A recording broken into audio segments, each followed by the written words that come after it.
The day had finally come. I could see the images flashing across the screen. The Antichrist, once a beacon of false hope, now fulfilling the darkest of prophecies.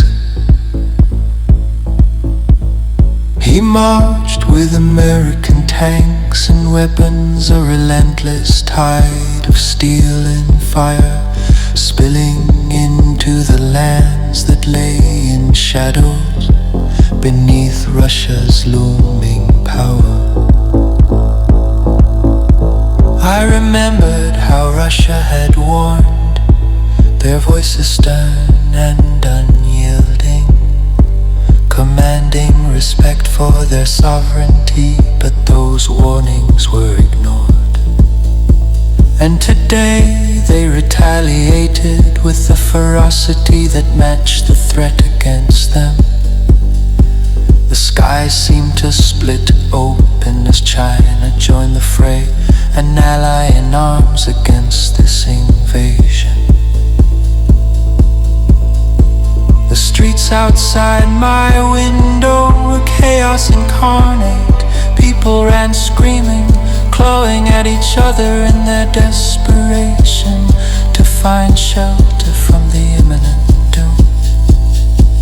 Sirens wailed, a lament for humanity's folly. I found myself among them, my feet carrying me nowhere. And everywhere at once, buildings that had stood for centuries crumbled like sand castles before the might of the unleashed arsenal. Hundreds of warheads turned into thousands, each one a harbinger of an unending night. In mere hours, nations trembled and borders disintegrated under the weight of their own hubris. The earth itself cried out in agony as it was scarred beyond recognition. And then came silence, a deafening quiet that followed the thunderous roars. I watched through tear-blurred eyes as nations that once boasted unassailable might were brought to their knees. Russia abandoned its homeland, the very soil that birthed it became its poison.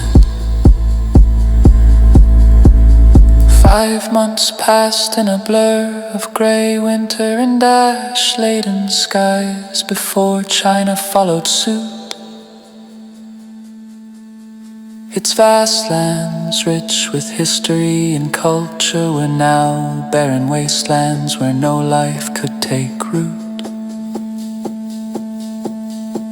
It was in these moments of despair that I found clarity amidst the ruins of our world. The simple truth rang clear, our failure to embrace love, compassion, and understanding had led us here. This wasn't just about geopolitics or territorial disputes.